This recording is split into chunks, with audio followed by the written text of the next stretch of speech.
Slave labor was a huge aspect of Roman life, and the Republic depended heavily on free work from human beings who had no rights, no possessions, and were left at the whims of their masters to be worked to death, starved, tortured, and sometimes even killed for the sake of enjoyment. Sure, you may have seen Russell Crowe play one in a movie, but chances are you have no idea just how brutal it really was. Today, we're exploring what it was really like to be a Roman slave. But before we get started, be sure to subscribe to the Weird History channel. Oh, and one more thing. Leave a comment and let us know what topics you would like to hear about. Now we roam. Slaves in ancient Rome didn't just work as domestic or agricultural workers. They did pretty much every single kind of menial job you can imagine. Generally classified as urban or rural, slaves did everything from cooking and cleaning to mining for silver. On country estates, slaves might perform both domestic and non-domestic tasks, even working as smiths, bakers, and guards. Occasionally, urban slaves would work as accountants and managers for businessmen. If you were a slave that originated as a prisoner of war, you might have been sold off to the public and could have been tasked with fighting fires, tending to public buildings, and even working as an executioner. Some Roman slaves lived their entire lives from birth to death, working as the property of a master, but others who were able to cough up a little dough and a luckier fate. The oldest and easiest way for a slave to achieve freedom was simply being given freedom by one's master, perhaps in a will, although some sort of ceremony or payment usually went along with it. Some folks became slaves by selling themselves into servitude to repay their debts over a certain amount of time. If that was the case, you'd be freed as soon as your contract was complete. Slaves could also accumulate money by giving up peculium, or that they controlled while under the authority of a master. This type of wealth could be land or currency.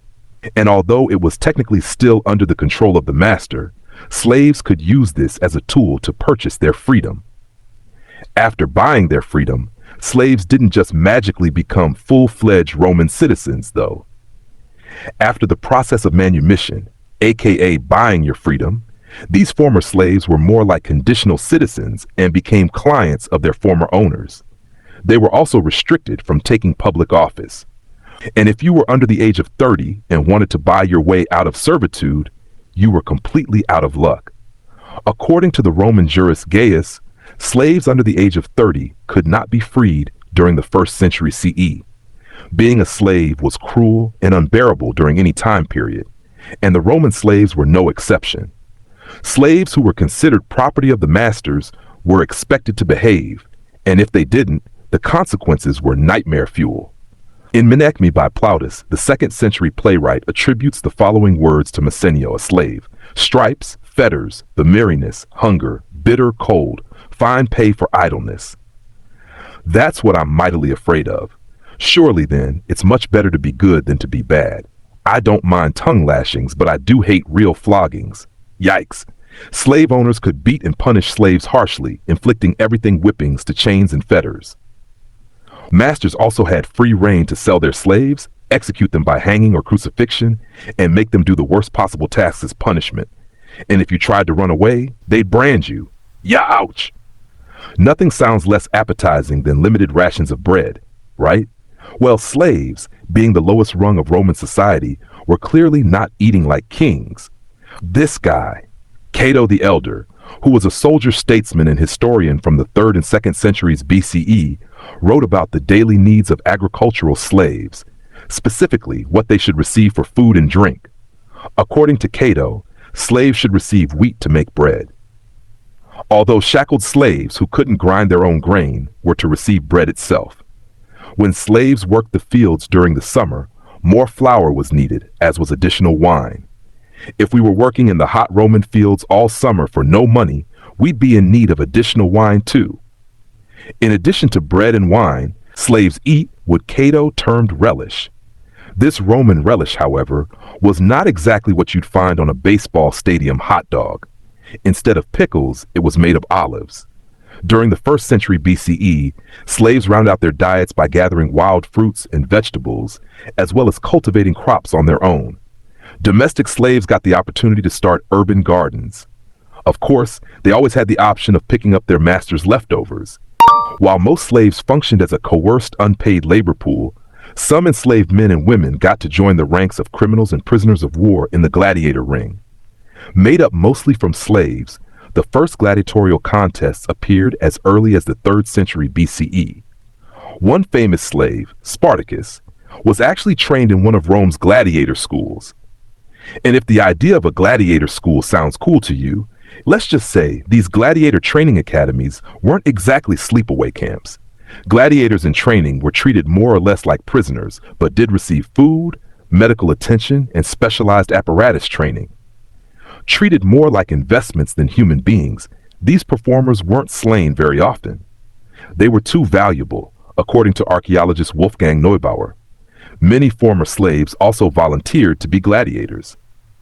With limited opportunities after buying their freedom, aka manumission, they essentially gave themselves back to servitude, swearing a gladiatorial oath to be burned by fire, bound by chains, to be beaten, to die by the sword.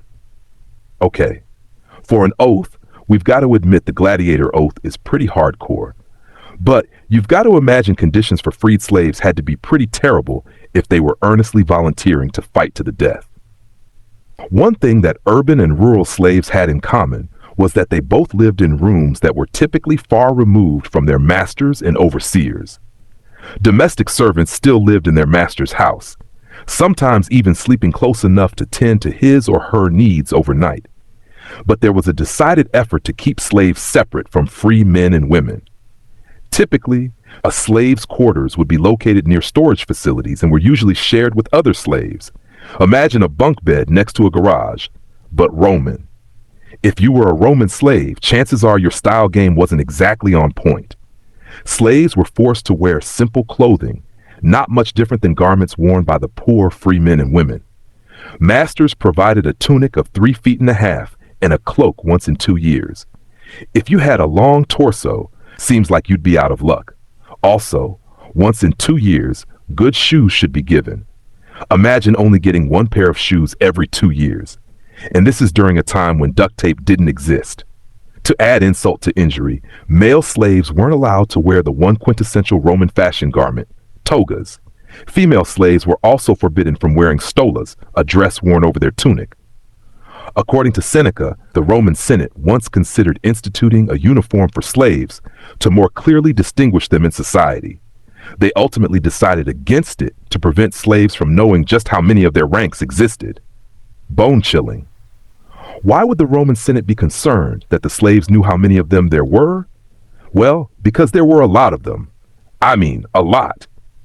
The sheer number of slaves in Roman society resulted in tension and fears of out-revolt. Romans had a right to be worried. Slave tensions were rising in the Roman Empire, and it was only a matter of time before large-scale revolts began to bubble up.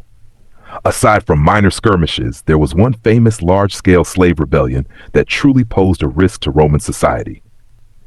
Remember Spartacus, who we talked about earlier, the slave who was sent to train at gladiator school? Well, that same guy grew up to lead a slave revolt that included around 70,000 slaves and supporters fighting the Roman army.